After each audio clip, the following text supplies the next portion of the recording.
Hello and welcome once again to my channel adventuresofmidlife.com. In this video, I am going to talk about a short vacation I took to Cancun in Mexico earlier this year. This is my second trip to Cancun. The first trip was about 11 years ago and I went to Puerto Morelos, which is south of Cancun. Three key reasons made this almost 5-day trip possible. 1. A free buddy pass from Air Canada, which meant I could travel free within North America, excluding Hawaii. I just had to pay the airport taxes, which amounted to about $200 Canadian. Number 2. I had lots of air miles. The 5 nights at the Sunset Royal Cancun Resort cost me just under 15,000 air miles plus about $450 Canadian. This amount included an all-inclusive package for 2 people. It was a good deal. 3. And perhaps this is the most important reason, the need to experience some sun. This winter in Canada, at least in Ontario, has been warmer than usual but mostly gloomy. So I needed some warmth together with sunshine. When I set off for Cancun, these items were in my mind. Take it easy, beach, lots of it, good food, especially seafood and tacos, visit Cancun city center, the Shela Park, kayaking, stand-up paddling, and once again, take it easy and have fun. Day 1. I was supposed to have arrived in Cancun by midday and expected to be at the hotel by 2:30 p.m. However, the flight from Toronto left almost 4 hours later, so I didn't arrive in Cancun until around 4 p.m. Our all-inclusive package didn't include transportation from and to the airport, plus the airfare. So we had booked the transportation through the hotel and it cost $19 US per person. After finding the driver, we drove to the hotel and reached it around 6 p.m. And the first thing I asked was for a cold beer and I got one. After shower, I headed for dinner. Being in Mexico, I decided to have my dinner at the Mexican restaurant in the hotel. Later, there was live music and dance in the lobby and then it was time to rest. On the second day, it was time to hit the beach. This beach by the hotel is where those dreamy photos of balmy beaches with turquoise waters are made. Almost flawless sand leads into the water. Just about 5 feet into the water, it gives the feeling that it's going to get deeper. But then it turns out to be very shallow after that, and that shallowness lasts for a few dozen meters. But it was mostly wavy. Still, I was coming from a winter country, so this was a very dreamy situation.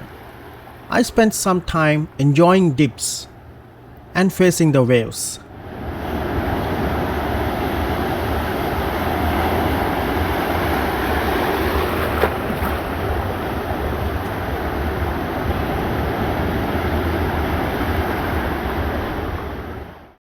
Just a little bit about Cancun's hotel zone.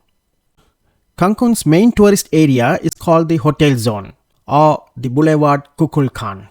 It is set in the shape of number 7 and is about a 22-kilometer long stretch with dozens of hotels of all kinds catering to everyone, from the rich to the backpackers. The zone is sandwiched on one side by the Caribbean Sea and on the other by the Nichupte Lagoon. After lunch, I decided to take a walk along the hotel zone, and then I realized that the hotel zone has its own city center / downtown area.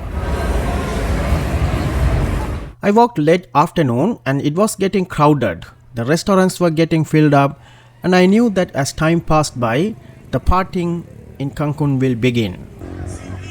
But I returned to the hotel.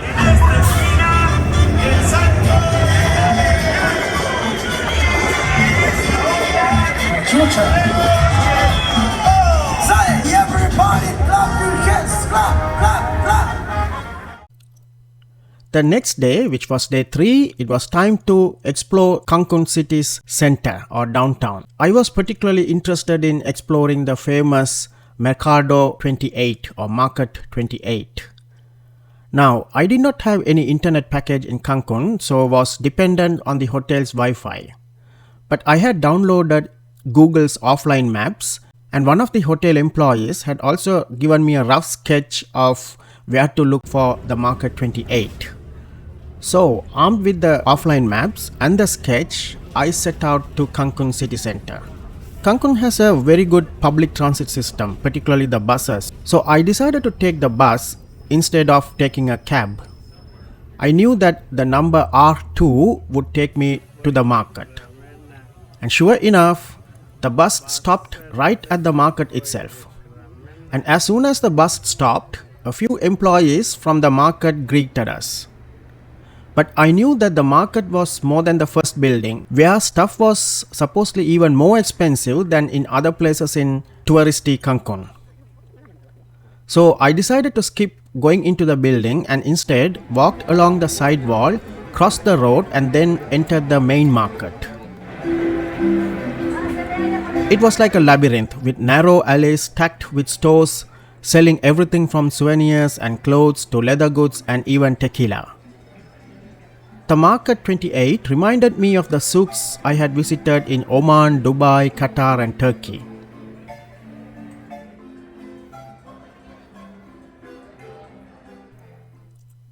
While walking, I found a pedicure place. It looked clean, so I decided to get my feet done. A lot of barefoot walking meant my feet were full of rough edges and whatnot, and the pedicurist went very meticulously, treating the soles and the sides of my feet. And then it was over. Afterwards, I walked around enjoying the warmth and the sights. There were a few restaurants and some of them even had live music outside.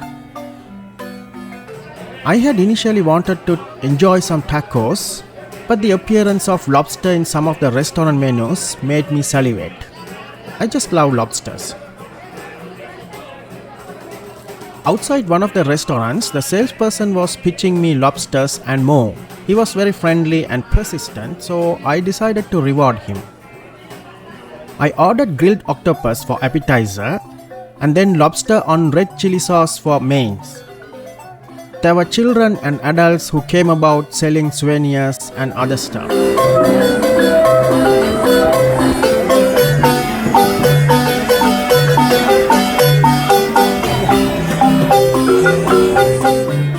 I found both the octopus and the lobster slightly over-grilled. I had expected the lobster to be softer like I usually get in non-Chinese restaurants in Canada, but I think they over-grilled it.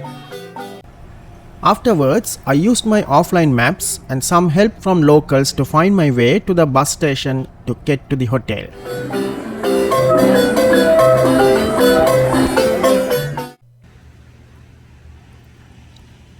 On day 4, it was back to beach in the morning. I noticed that the sea in this area has phases with waves and without much waves.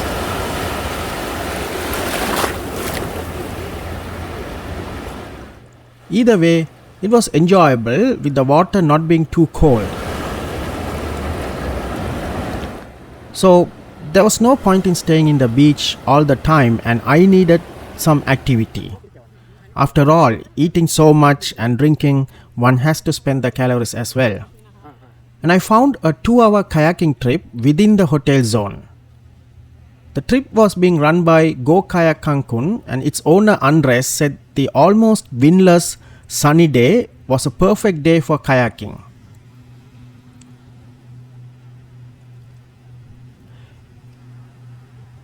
The tour started from within the hotel zone, so I just got into one of those red buses and reached the destination.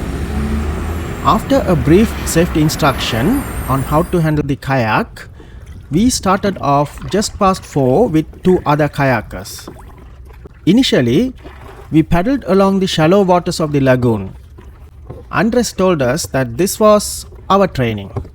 In some places, it was so shallow and clear that we could see the grass underneath.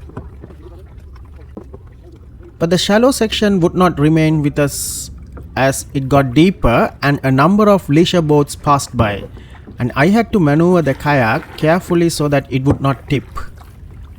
And then we quickly crossed the channel to enter a narrower one. I noticed a number of even narrower channels shooting off, just like the market 28. We were just 4 kayaks enjoying the quietness of the mangrove-filled channels.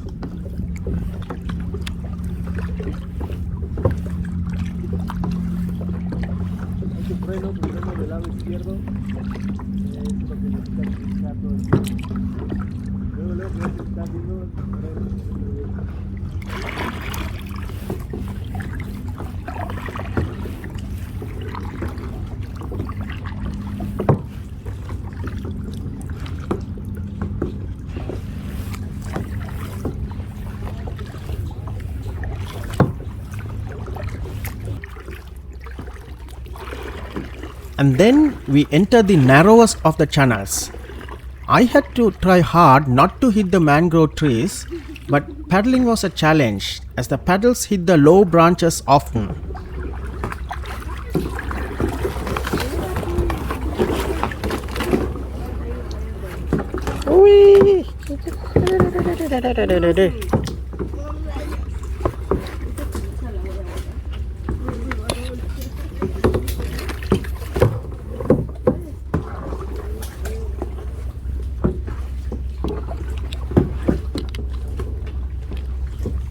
At one point, I got too close to a mangrove and I had trouble paddling as my paddle hit the branch. But fortunately, the channel was only about 100 feet in length and I managed to leave it without hitting any mangroves.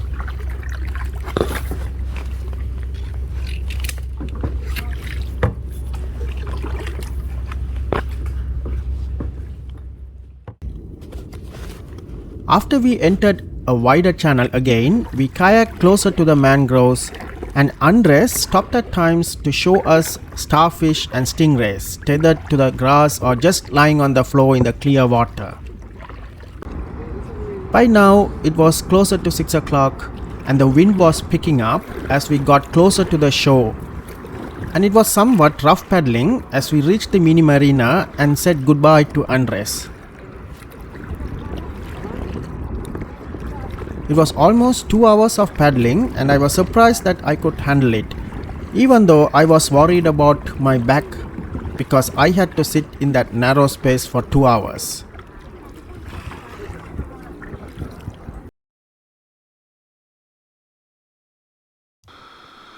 Fifth day. Well, in reality this was day 4 because the first day I really didn't get to enjoy Cancun. But this was the last day. So I wanted to enjoy the beach one last time because I know for many more months I wouldn't be able to see a beach.